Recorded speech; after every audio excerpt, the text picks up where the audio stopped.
नमस्कार दोस्तों, स्वागत है आपका हमारे YouTube चैनल द मास्टर की ऑफ जनरल नॉलेज पर।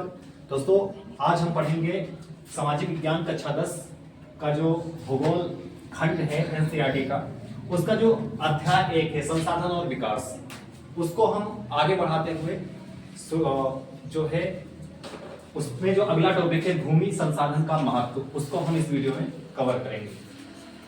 दोस्तों, भूमि संसाधन का महत्व, इसका मतलब है भूमि हमारे लिए क्यों उपयोगी है, क्यों जरूरी है, इसका हमारे जीवन में क्या महत्व है, इसके बारे में हम इस अध्याय में चर्चा करेंगे।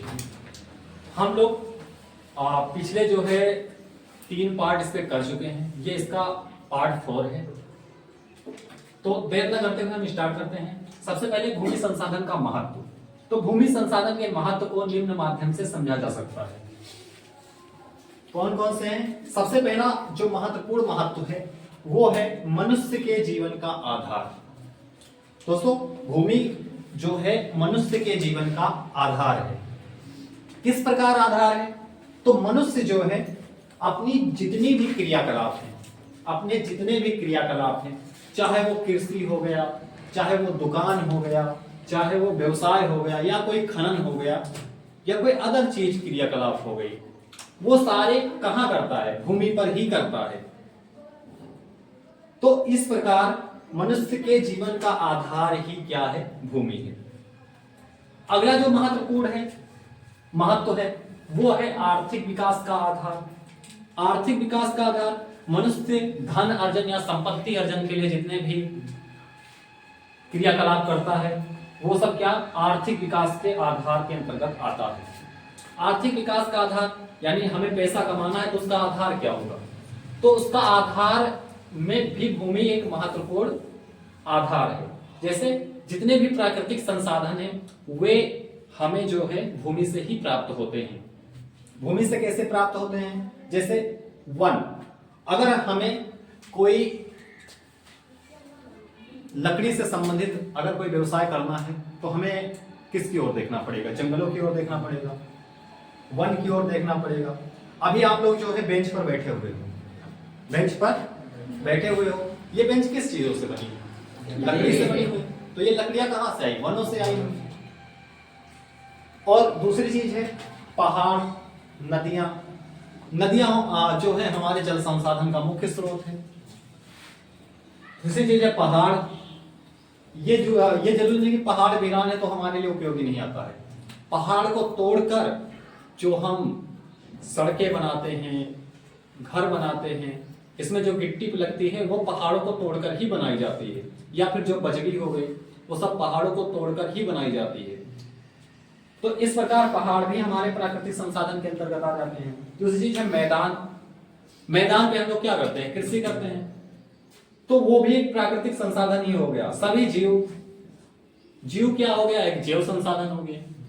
हम बैलों का, घोड़ों का उपयोग गाड़ी खींचने के लिए करते हैं, तो वो भी क्या है? प्राकृतिक संसाधन ही है। और प्राकृतिक संसाधन आर्थिक विकास का एक आधार होता है। अगली चीज है खनिज पदार्थ। जितने भी लोहा, बाकी चीजें हो गई, जितने भी मेटल हो गए, नॉन मेटल, जितने भी खनिज हो गए, वो सारे कहां से निकाले जाते हैं? प्रकृति से ही निकाले जाते हैं, और उनको बेचकर धन अर्जित किया जाता है, तो वो भी एक आर्थिक आधार हो गया। अगली चीज है वनस्पति अलग अलग प्रकार की दवाओं को बनाने में काम आती है। अब अलग अलग दवाओं को बनाएंगे, तेल बनाया जाता है ना? जैसे कि तुमने देखा होगा सूरजमुखी का तेल, नारियल का तेल, और इसी प्रकार पाम ऑयल आता है। ये सब क्या है? वनस्पतियां हैं। क्या है? वनस्पतियां हैं। इन वनस्पतियों को बेचकर भी धन कमाया जाता है, तो ये आर्थिक विकास का आधार हो गया। अगली चीज है भूमि कृषि एवं अन्य कार्यों के लिए भी किसका उपयोग होता है? प्राकृतिक संसाधनों का उपयोग होता है, और प्राकृतिक संसाधनों के रूप में प्रयोग होता है, जो क्या है? आर्थिक विकास का आधार है। अगला जो महत्वपूर्ण है वो है प्राथमिक उद्योगों का विकास। प्राथमिक उद्योग कौन से होते हैं? जहां पर प्राथमिक उत्पादन होता है। जैसे हम बात करें कृषि की, तो कृषि हमारा क्या है? प्राथमिक उद्योग है, क्योंकि यहाँ पर प्राथमिक क्रियाएं होती है। प्राथमिक क्रियाएं जैसे कि यहाँ पर अनाज, गेहूं या फिर कुछ जो पैदा होता है वो सब किसके अंतर आता है? प्राथमिक उद्योग के अंतर्गत आता है। अगला जो प्राथमिक उद्योग का विकास है वो है मत्स्य पालन। मत्स्य पालन जो है वो भी प्राथमिक उद्योग के अंतर्गत आता है। अगला है पशुपालन, अगला है खनिज उत्खनन। ये सब किसके अंतर्गत आते हैं? प्राथमिक उद्योग के अंतर्गत आते हैं। तो इन प्राथमिक उद्योगों के विकास के लिए भी भूमि की आवश्यकता होती है। अगला है व्यापार का आधार। हमें अगर व्यापार करना है, सभी प्रकार के उत्पादन जो होते हैं व्यापार में, चाहे वो गाड़ियों के बनने से लेकर साइकिल के बनने तक हो, एरोप्लेन से बनने तक लेकर पानी के जहाज बनने तक हो, या फिर पार्ले बिस्कुट से लेकर चिप्स तक बनने तक हो, वो सारी चीजों को बनाने के लिए हमें किसकी आवश्यकता होती है? धन की आवश्यकता होती है, भूमि की आवश्यकता होती है और वर्कर की आवश्यकता होती है। तो भूमि भी क्या है? उसमें महत्वपूर्ण संसाधन है। ठीक है। अगला है सभी प्रकार के अनाज हो गया, चाहे पेय पदार्थ हो गए, रेशे हो गए, खाद्य पदार्थ हो गए, फैक्ट्रियां हो गई, इन सबको लगाने के लिए क्या चाहिए? भूमि चाहिए।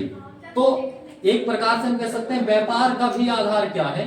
भूमि है। इन सभी व्यापारों को करने के लिए हमें भूमि की आवश्यकता होती है, क्योंकि अगर भूमि नहीं होगी तो ये चीजें उत्पादित नहीं होंगी, और ये चीजें उत्पादित नहीं होंगी तो व्यापार आप किसका करोगे? नहीं कर पाओगे ना। तो व्यापार का आधार क्या है? भूमि है। अगला है शक्ति संसाधन। शक्ति संसाधन मतलब हमें जहां से खर्च करने के लिए ऊर्जा मिलती है, खर्च करने के लिए ऊर्जा मिलती है, जैसे कोयले के रूप में, पेट्रोलियम के रूप में और प्राकृतिक गैसों के रूप में। तो ये सब कहां से निकलती है? भूमि। इससे भूमि का महत्व क्या होता है? हमारी जिंदगी में और बढ़ जाता है, हमारी लाइफ में और बढ़ जाता है। अगला है रोजगार का आधार। शायद तुमको पता होगा कि भूमि क्या है? रोजगार का एक महत्वपूर्ण साधन है, क्योंकि हमारे देश की लगभग 55% जनसंख्या कृषि पर आधारित, रोजगार पर, कृषि पर आधारित है, कृषि पर आधारित है। कितनी? 55% जनसंख्या। अगला है परिवहन तथा संचार के साधनों का विकास। यह भी किस पर होता है? भूमि पर ही होता है। इससे हमारा जो है भूमि संसाधन का महत्व बढ़ जाता है। जैसे कि हमें अगर सड़कें बनानी हुई तो कहां बनाएंगे? भूमि पर बनाएंगे।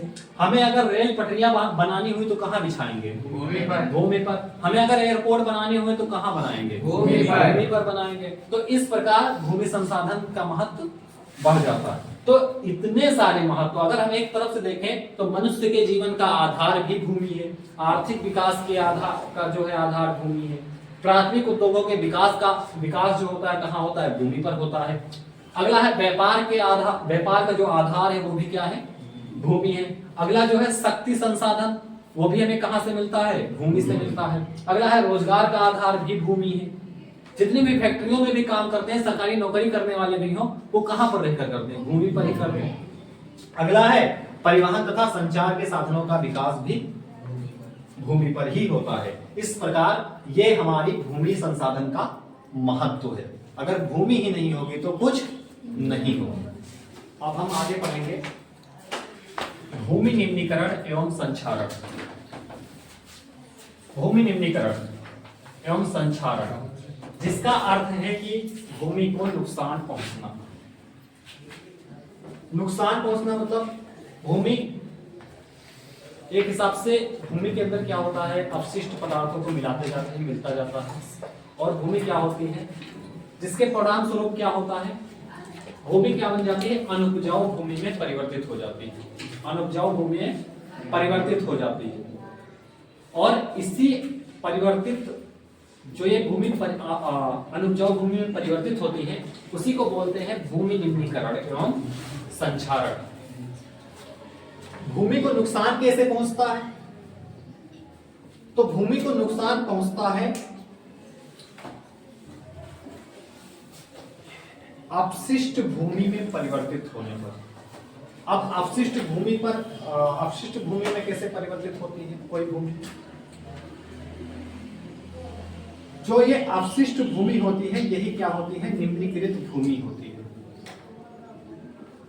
जिसमें शामिल होता है चट्टानी, बंजर भूमि, रेगिस्तान क्षेत्र, पठारी क्षेत्र आदि। अगर हम बात करें वर्तमान में, तो वर्तमान में भारत में 13 करोड़ हेक्टेयर भूमि क्या है? संक्षारित या निम्नीकृत भूमि है, जिसमें से 28% वन से प्रभावित क्षेत्र है, 56% जल से प्रभावित क्षेत्र है, 10% वायु से प्रभावित क्षेत्र है और 6% लवणीय एवं क्षारीय निक्षेप से प्रभावित क्षेत्र है। ये कारण हैं इसके भूमि निम्नीकरण के। वन क्या है? पता चला ऐसे वन उपज गए जिनका कोई यूज ही नहीं है। जल, कुछ भूमि क्या है, जल में डूब गई जिसके कारण वो क्या हो गई, निम्नीकृत हो गई। वायु, अब बात करें हम रेगिस्तान की, तो रेगिस्तान में रेत को वायु क्या करती है, अपने साथ उड़ाकर ले जाती है। तो वो रेत जहां भी जाएगी वहां की भूमि को क्या करेगी, निम्नीकृत करेगी या फिर संक्षारित करेगी। निम्नीकरण का मतलब होता है भूमि अनुपजाऊ भूमि में परिवर्तित हो जाती है। तो जैसे रेगिस्तान में अगर कोई टीला, जो रेत का टीला होता है वो उड़ा और उसकी जो धूल है या जो रेत है वो उड़कर कहाँ, किसी उपजाऊ क्षेत्र में गई, तो वहां की भूमि को भी वो क्या करेगी, निम्नीकृत कर देगी या संक्षारित कर देगी, जिसके कारण होगा क्या, भूमि का निम्नीकरण होगा। अगला है लवणीय व क्षारीय निक्षेप। पता चला खाद वाद का ज्यादा उपयोग करते और समय क्या होता है, वहां की भूमि लवणीय हो जाती है या फिर क्षारीय हो जाती है, जिसके कारण भी भूमि का निम्नीकरण हो जाता है। भूमि के निम्नीकरण की कुछ मानवीय क्रियाएं भी जिम्मेदार हैं। मानवीय क्रियाएं कैसे जिम्मेदार हैं? तो इसमें पहला है वनोन्मूलन। वनोन्मूलन में होता क्या है, मनुष्य क्या कर रहा है, लगातार वनों की कटाई कर रहा है, जिससे भूमि बंजर होती जा रही है। कैसे भूमि बंजर होती जा रही है? क्योंकि वन क्या होते हैं, वर्षा कराते हैं। वन क्या होते हैं, वर्षा कराते हैं। वर्षा कराते हैं। अब जब वनों की कटाई हो रही तो धीरे धीरे वर्षा भी क्या हो रही है, कम होती जा रही, जिससे भूमि क्या होती है, बंजर हो रही। और बंजर भूमि भी क्या है, इसमें भूमि निम्नीकरण में शामिल है, जो निम्नीकृत भूमि है उसमें शामिल है। अगला है अति पशुचारण। अब धीरे धीरे जगहें कम हो रही हैं, तो एक ही जगह पर मनुष्यों को लगातार पशुओं को चराना पड़ता है, जिसके कारण क्या होता है, वहां पर घास को वो क्या कर लेते हैं, जड़ सूधा खा लेते हैं, है ना। इससे क्या होती है, वहां की भूमि भी बंजर हो जाती है। इससे भी क्या होता है, भूमि का निम्नीकरण होता है। अगला है खनन। खनन में बहुत सारे अपशिष्ट पदार्थ भी निकलते हैं जो भूमि पर ही फेंके जाते हैं, तो इससे भी क्या होता है, भूमि का निम्नीकरण होता है। तो ये सभी महत्वपूर्ण, इन सबने, जैसे कि वनोन्मूलन हो गया, अति पशुचारण हो गया और खनन हो गया, इन सबने भी महत्वपूर्ण भूमिका निभाई है। किसमें, भूमि निम्नीकरण एवं संक्षारण में। कुछ प्राकृतिक क्रियाएं भी हैं जो भूमि निम्नीकरण के लिए जिम्मेदार हैं, जैसे कि वायु और जल द्वारा मृदा का अपरदन। हमने बताया ना, वायु द्वारा रेगिस्तान से रेत क्या होती है, बहाकर ले जाई जाती है। दूसरा है सीमेंट उद्योग में होता क्या है, सीमेंट उद्योग में जो चूना पत्थर होता है उसको पीसा जाता है, उसको पीसा जाता है, जिसके कारण क्या होता है, धूल के कण वायुमंडल में मिल जाते हैं और वो धूल के कण जो है वो जहां फिर जाकर बैठते हैं तो उसकी एक परत भूमि पर जम जाती है, जिसके कारण भूमि के जो जल अवशोषण क्षमता है वो क्या होती है, घटती जाती है। क्या होती है, घटती जाती है। अब जब भूमि जल ही नहीं सोखेगी तो वो क्या उपजाऊ रहेगी, नहीं, और नहीं उपजाऊ रहेगी तो भूमि का निम्नीकरण हो गया। अगला है, अब हम कुछ देखेंगे भू निम्नीकरण के कारण वह प्रभावित क्षेत्र कौन से थे। जैसे कि खनन और उत्खनन की हम बात करें, खनन और उत्खनन की, तो इससे झारखंड, छत्तीसगढ़, उड़ीसा और मध्य प्रदेश बहुत प्रभावित हुए, जिससे यहाँ पर भूमि निम्नीकरण हुआ।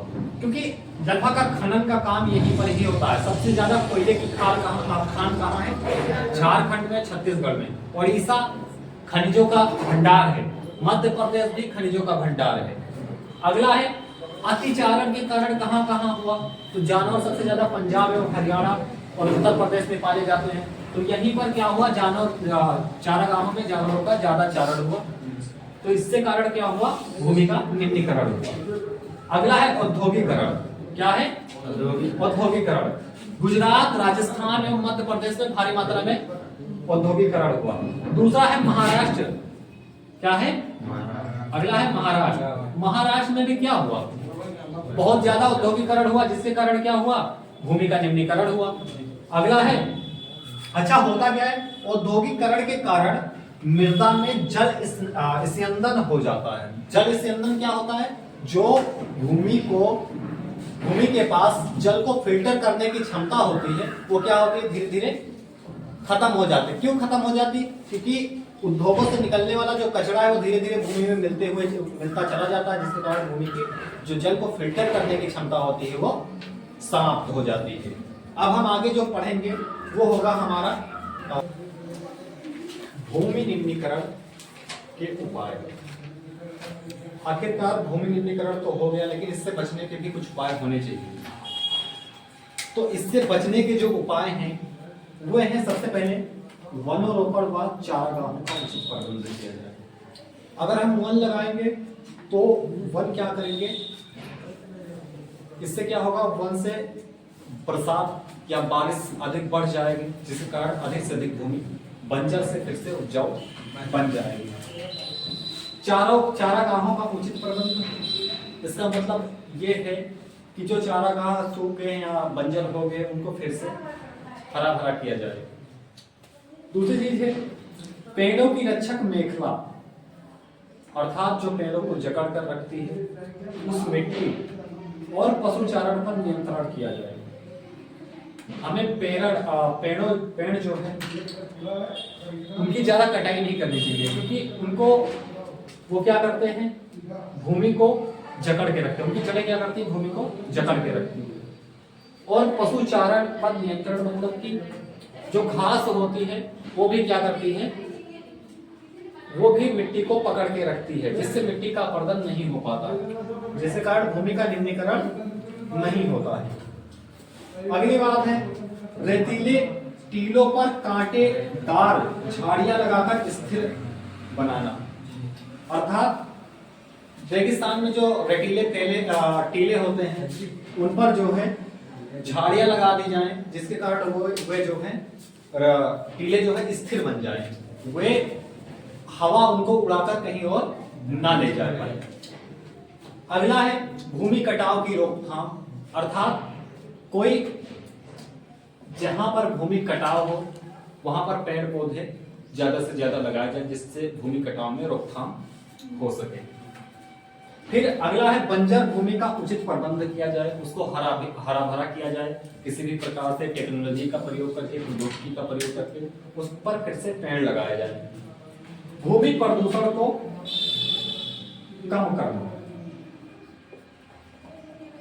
जो भूमि प्रदूषित हो गई है उसको किसी न किसी तरीके से नियंत्रण में लाया जाए, उसके नियंत्रण को कम किया जाए, जो प्रदूषण हो रहा है उसको उस पर जो है नियंत्रण लगाया जाए। अगला है नियंत्रित उद्योग, ये नहीं उद्योगों को जो है असीमित छोड़ दे दी जाए कि वो जितना भी चाहे भूमि प्रदूषण करें, नहीं, ऐसा नहीं। हमें उद्योगों पर क्या रखना होगा, नियंत्रण रखना होगा। क्या रखना होगा, नियंत्रण रखना होगा। तो ये तुम्हारा भूमि निम्नीकरण से बचने के जो उपाय हैं वो थे। अगला है भारत में भूमि सुधार के क्या नजरिया है, भारत का भूमि सुधार में क्या नजरिया है। तो भारत में भूमि सुधार का एक ही तात्पर्य है, वो है बंजर भूमि को उपजाऊ बनाने की प्रक्रिया। इसी को क्या कहते हैं, भारत में भूमि सुधार कहते हैं। होता क्या है, अनेक कारणों से भूमि की उर्वरता शक्ति का ह्रास हो जाता है, और इस ह्रास में जो उर्वरक तत्व होते हैं वो क्या होते हैं, नष्ट हो जाते हैं। अब उर्वरक तत्व नष्ट हो जाते हैं तो इनको क्या होगा, जो उर्वरक तत्व नष्ट होने से जो भूमि अनुपजाऊ हुई है उसको पुनः उपजाऊ बनाने की आवश्यकता होती है, पुनः उपजाऊ बनाने की आवश्यकता होती है। अब भारत में सुधार के उद्देश्य या उपाय भी हैं। क्या है, तो जो उपाय है, सबसे पहला उपाय है बंजर भूमि को उपजाऊ बनाना, बंजर भूमि को उपजाऊ बनाना।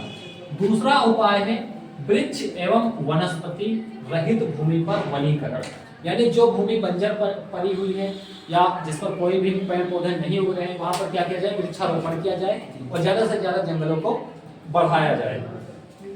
अगली चीज है, जहां जिस मिट्टी की लवणता जो है ज्यादा हो गई है या क्षारकता ज्यादा हो गई है, उसको फिर से वेल मेंटेन करना। अगली चीज है, जैव रासायनिक तत्वों के संतुलन को सही करना।